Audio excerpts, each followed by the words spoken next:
Hola, soy Asborn Torbanger y trabajo en el Centro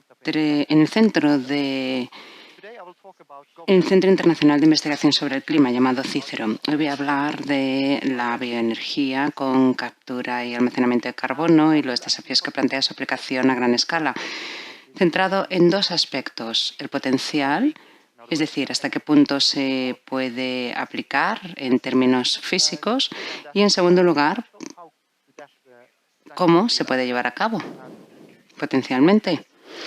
Y, de ser así, cuáles son los puntos de gobernanza más importantes relacionados con la bioenergía y la captura y almacenamiento de carbono. Hay varias cuestiones a tener en cuenta. Tiene que ser sostenible, tiene que lograr emisiones negativas y tiene que ser viable. Tal y como vemos en este gráfico, necesitamos una producción sostenible de biomasa para bioenergía. Necesitamos convertir la biomasa de forma eficiente en energía, lo cual tiene que ver también con la tierra disponible, puesto que siempre hay una competición entre diferentes usos que se pueden dar a la tierra. También necesitamos un método de captura y almacenamiento de carbono eficiente, como pueden ver en la zona verde del gráfico, justo en el centro. Además, tenemos que contar con el sector, con la industria, y establecer incentivos para que la industria se involucre. Y todo esto tiene que adentrarse tiene que avenirse al régimen climático, específicamente al Acuerdo de París.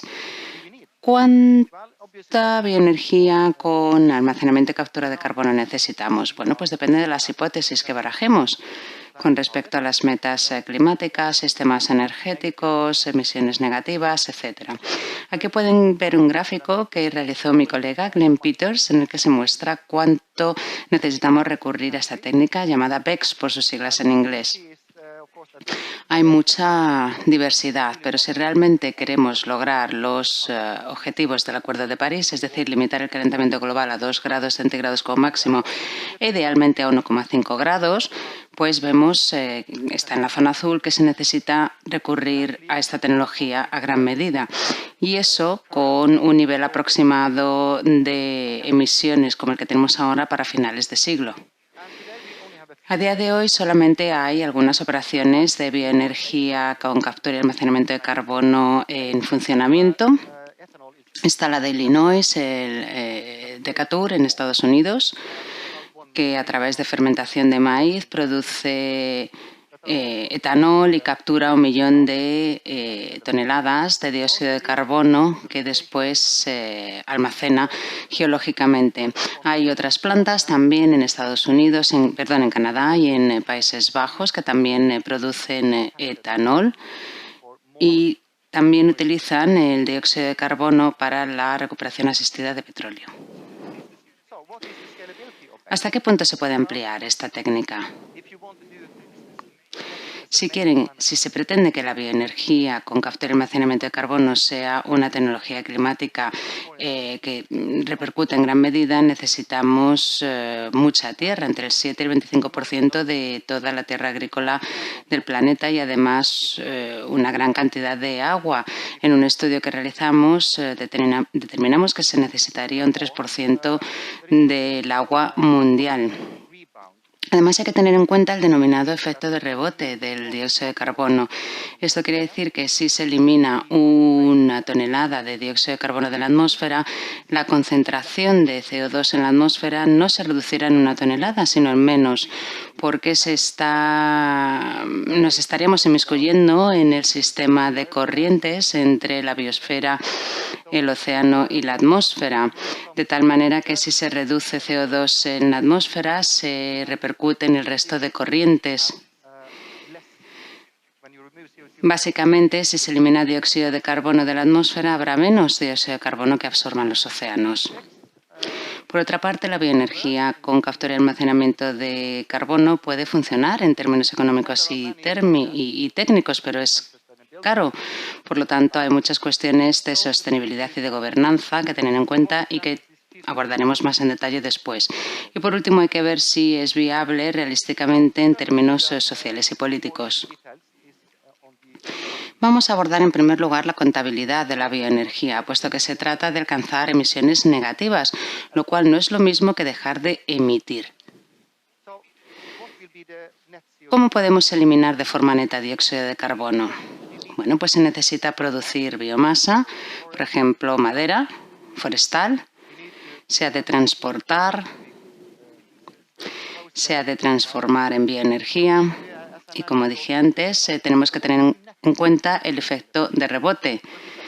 Además, para hacerlo de forma sostenible hay que tener en cuenta el uso de la tierra, el ciclo biológico, por ejemplo, cómo se contabilizan los recursos empleados para transformar biomasa en energía, también el crecimiento de nuevo de los bosques o de la vegetación en la tierra que hemos utilizado, qué pasa con el almacenamiento de carbono.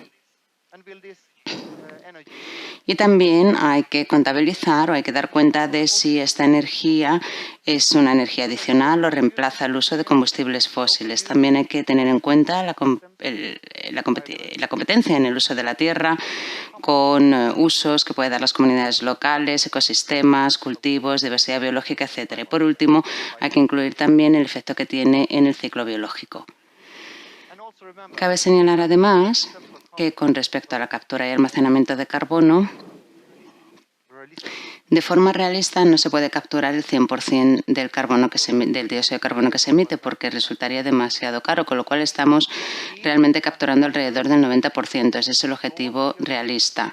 Hay que almacenar ese dióxido de carbono en formaciones geológicas y se necesitan planes de contingencia en casos de fuga, aunque cabe explicar que el riesgo de fuga es muy pequeño si se elige bien dónde realizar esta actividad de bioenergía con captura y almacenamiento de carbono. Por otra parte, hay que contabilizar también el efecto de la transacción comercial, puesto que si esto va a ser una actividad transnacional, puede haber transporte de dióxido de carbono entre distintos países. Una dificultad a la hora de contabilizar esta actividad tiene que ver con que las emisiones se suelen notificar por sector. Energía, transporte, etcétera. Y la biomasa o bioenergía se contabiliza de forma separada. Pero si en este caso necesitamos combinar la biomasa del sector agrícola con el sector agrícola, resulta más difícil contabilizar las emisiones si se notifica por sectores. Por eso sería más adecuado contabilizar las emisiones por proyectos. Pasemos ahora a hablar de los incentivos para que despegue esta tecnología. Una dificultad, por ejemplo, tiene que ver con si se debería descontar o hacer un descuento al precio del carbono, dado que existe el efecto de rebote a la hora de aplicar esta tecnología. Por otra parte, la bioenergía con almacenamiento y captura de carbono podría tener un valor adicional en situaciones de sobrepaso en las que haya una excesiva concentración de dióxido de carbono en la atmósfera o en la que las emisiones sean excesivas. Puesto que, sea como sea, necesitaremos reducir en estos casos la concentración de dióxido de carbono de la atmósfera si siguen aumentando las emisiones. El costo de aplicar esta tecnología a día de hoy está muy por encima del valor que tiene el dióxido de carbono. Ha habido varios estudios que han estudiado lo que puede costar la bioenergía con captura y almacenamiento de carbono, que se puede cifrar entre $70 y $250 por tonelada de dióxido de carbono, mientras que el carbono de dióxido de carbono en el sistema de comercio de emisiones en estos momentos está en torno a unos $29 por tonelada. También hay riesgos asociados con la inversión en el sector industrial, puesto que hay, que hacer inversiones muy caras, mientras que el beneficio no es tan grande. Así que hay una brecha bastante significativa. Por eso, durante bastantes años, esta técnica no puede ofrecer rendimientos económicos. Puede resultar rentable por sí sola si aumentara el precio del carbono. También puede haber bajadas del costo a medida que se aplique esta tecnología a gran escala. Esto nos lleva a plantearnos cuáles serían los mecanismos de mercado. Para lograr emisiones negativas, pues hay que estudiar bien los sistemas de emisiones, de comercio de emisiones. Hay que tener en cuenta también cómo se gestionan los bosques, el ordenamiento de la tierra, su uso y el almacenamiento y captura de carbono.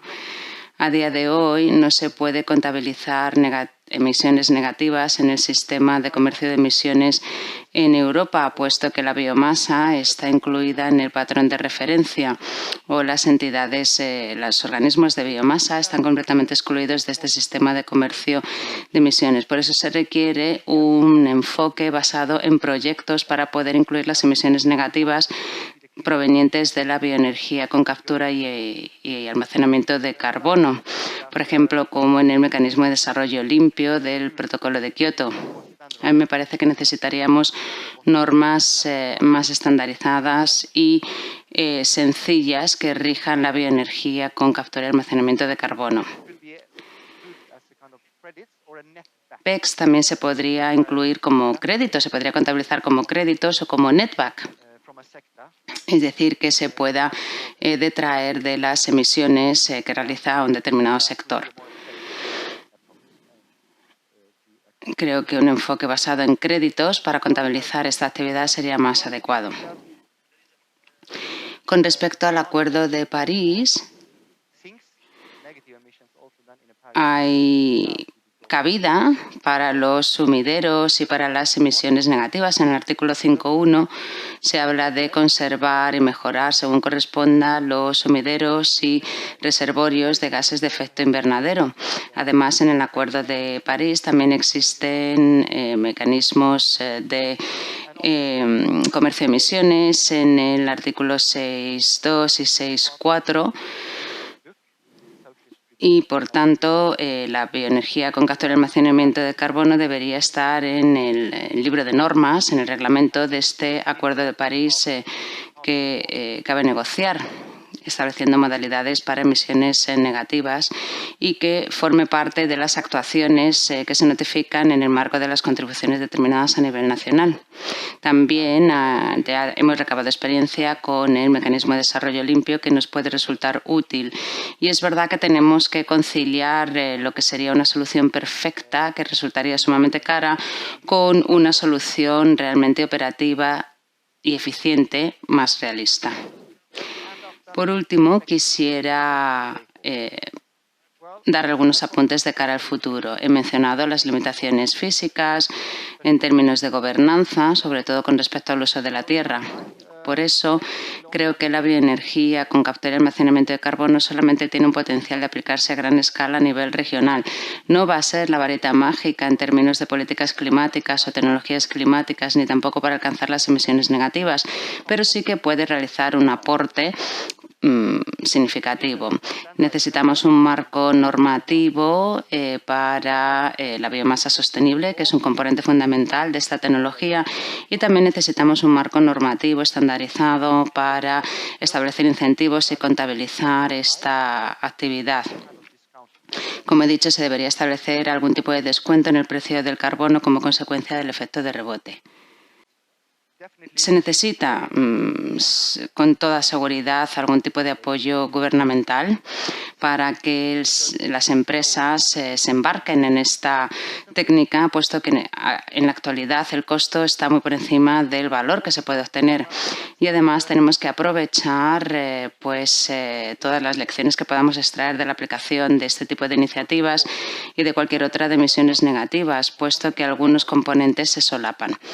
Por último, el desarrollo de esta técnica tiene que estar en consonancia con el Acuerdo de París, las modalidades establecidas en dicho acuerdo y también poderse insertar en los mecanismos de mercado. Muchísimas gracias.